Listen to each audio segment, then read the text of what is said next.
வணக்கம். இன்றைக்கு 7வது நாள். இயற்கை உணவு இருக்க தேர்வு பற்றிய பயம் எதற்குங்கிற தலைப்புல ஒவ்வொரு நாளும் மாணவர்களுக்கு தேர்வு காலம் நெருங்கி வரக்கூடிய அந்த சூழ்நிலையில அவர்களுக்கு ஏற்படக்கூடிய அந்த பதட்டம், பயம் மற்றும் நினைவாற்றல் திறனை மேம்படுத்துவதற்கு எந்த வகையான உணவு முறைகளை நாம் கடைபிடிக்கலாம் என்பதை ஒவ்வொரு நாளும் நாம் பார்த்து வருகிறோம்.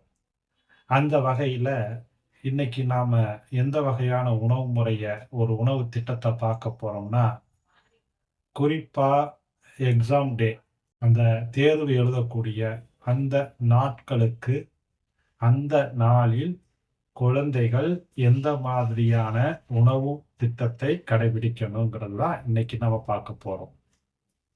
குறிப்பா அந்த எக்ஸாம் எழுதக்கூடிய அந்த நாள் காலையில இருந்து அந்த குழந்தைகளுக்கு ஒரு பதட்டமும், ஒரு பயமும் அவர்களுக்கு இருக்கும். அப்ப இந்த உணவு திட்டத்தின் மூலமாக அந்த தேர்வு எழுதக்கூடிய அந்த நாளில் ஏற்படக்கூடிய பதட்டம் இல்லாமல், அதாவது தேர்வு பற்றிய பதட்டம் இல்லாமலும், தெளிவான சிந்தனையும், சுறுசுறுப்பாகவும், மனம் அமைதியாகவும், கூர்மையான நினைவாற்றலும், தடையற்ற எழுத்தாற்றலும் உண்டாகக்கூடிய ஒரு உணவு முறை தான் இன்னைக்கு நம்ம பார்க்க போறோம். இப்போ எக்ஸாம் எழுத போகக்கூடிய அந்த குழந்தைகளுக்கு அன்னைக்கு காலையில 6 மணியில இருந்து 6:30 மணிக்குள்ள ஒரு தண்ணீர் தயார் செய்து கொடுக்கணும். அது எந்த தண்ணீர்ன்னு கேட்டீங்கன்னா, சீரகமும் தேனும் கலந்த தண்ணீர். இந்த சீரக தேன் தண்ணீர் குழந்தைகளுக்கு எக்ஸாம் எழுதக்கூடிய அந்த நாளில் காலை 6லிருந்து 6:30 மணிக்கு கொடுக்கணும். இந்த தண்ணீர் செய்வதற்கு தேவையான பொருட்கள்: சீரகம் அரை தேக்கரண்டி, தண்ணீர் 150 மில்லி, தேன் அரை தேக்கரண்டி. ஒரு சில பேர்த்துக்கு தேன் விருப்பப்படலைன்னா சேர்க்க வேண்டாம். வெறும் சீரகமும் தண்ணீர் மட்டுமே போதுமானது. எப்படி செய்யறதுன்னு பார்த்தீங்கன்னா, ஒரு பாத்திரத்தை எடுத்து 150 மில்லி தண்ணீரை ஊற்றி அந்த தண்ணியில அரை தேக்கரண்டி சீரகத்தை போட்டு ஒரு 3 முதல் 5 நிமிடங்கள் நன்றாக கொதிக்க வைத்து அடுப்பை அணைச்சு ஆற வைக்கணும். ஆற வச்சு குடிக்கக்கூடிய அந்த மிதமான சூடு வந்த உடனே அந்த தண்ணீர்ல விருப்பப்பட்டா அரை தேக்கரண்டி தேன் கலந்து குடிக்கலாம். விருப்பம் இல்லை என்றால் தேனை தவிர்த்து விடலாம். வெறும் சீரகமும் தண்ணீர் மட்டுமே போதுமானது. இந்த தண்ணீரை காலை வேளையில குழந்தைகளுக்கு குறிப்பா 6 மணில இருந்து 6:30 மணிக்குள்ள கொடுக்கப்பட வேண்டும். ஓகேங்களா? இந்த தண்ணீர் குடிச்சதுக்கு அப்புறம் காலை வேளை உணவாக 7 மணில இருந்து 7:30 மணிக்குள்ள பொங்கல் செய்து குழந்தைகளுக்கு கொடுக்கணும். பொதுவா நம்ம என்ன நினைப்போம்னா, பொங்கல் சாப்பிட்டா தூக்கம் வந்துரும், சோர்வாயிரும் நினைச்சு சாப்பிட மாட்டோம். நாம் சொல்லப் போவது பச்சரிசியில் செய்த பொங்கல் கிடையாது. சிறுதானியத்தில் தயார் செய்த பொங்கல். குறிப்பா சிறுதானியத்துல திணை. திணைய வைத்து தான் நாம காலை வேளை 7 மணில இருந்து 7:30க்குள்ள பொங்கல் செஞ்சு தயார் பண்ணோம். இந்த பொங்கலுக்கு வழக்கமா செய்யக்கூடிய அதே தான் திணை, பாசிப்பருப்பு, வெல்லம் அல்லது கருப்பட்டி, ஒரு ஏலக்காய், நெய். இப்போ வழக்கமா வீட்டில் எப்படி பொங்கல் செய்வீங்களோ அதே மாதிரி பொங்கல் செஞ்சு காலை வேளையில 7 மணிலிருந்து 7:30 மணிக்குள்ள காலை வேளை உணவாக குழந்தைக்கு கொடுங்க.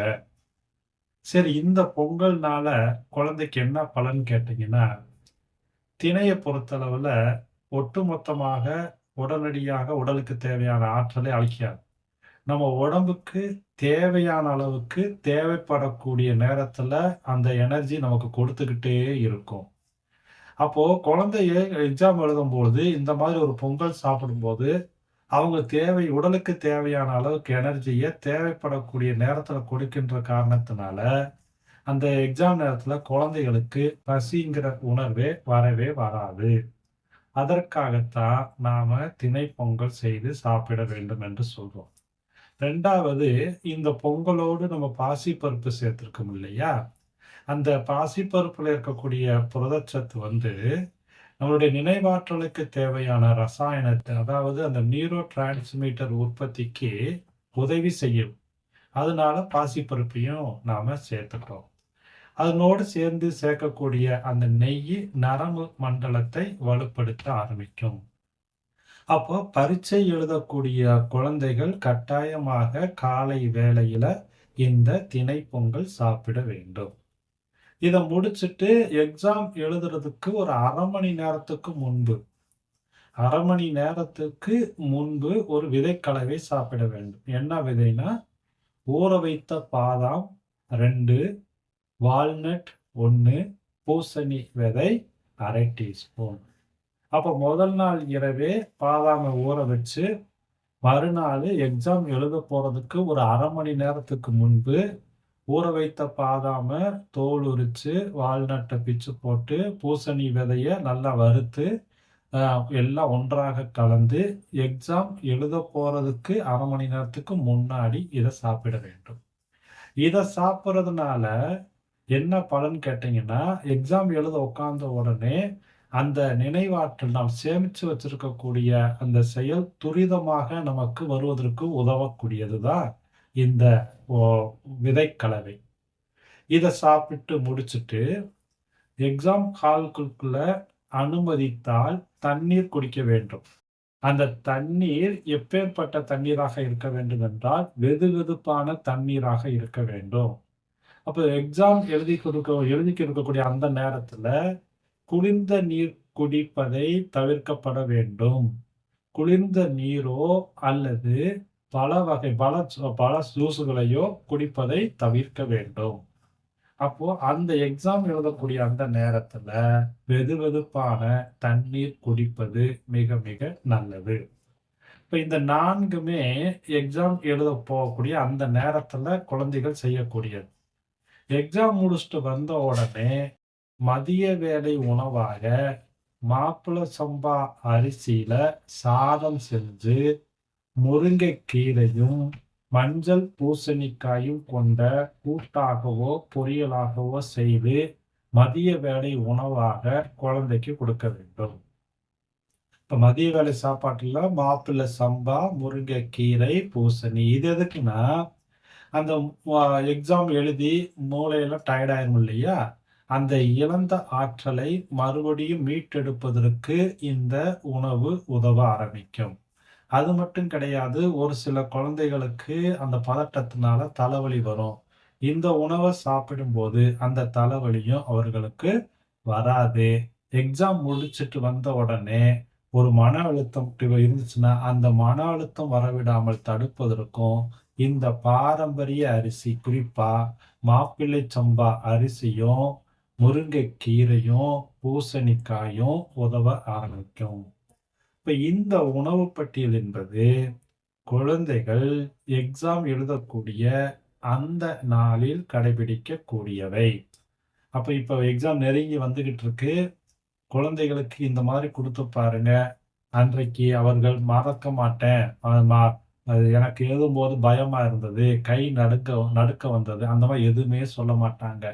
ஏனென்றால் இந்த உணவு தேர்வு நாளில் ஏற்படக்கூடிய பதட்டத்தை குறைத்து, தெளிவான சிந்தனையை அதிகரித்து, உடலை சுறுசுறுப்பாக வைத்து, மனதை அமைதியாக வைத்து, கூர்மையான நினைவாற்றலை கொடுத்து, தடையற்ற எழுத்தாற்றலை உருவாக்கக்கூடிய இந்த உணவு தான் குழந்தைகளுக்கு மிக மிக தேவையானது. புரிஞ்சுச்சுங்களா? அப்ப இன்னைக்கு நம்ம பார்த்தது தேர்வு நாளில் எடுக்கக்கூடிய அதாவது exam day special food plan. இதுதான் அந்த குழந்தைகளுக்கு. முயற்சி பண்ணி பார்க்கலாமா? முயற்சி பண்ணி பாருங்க.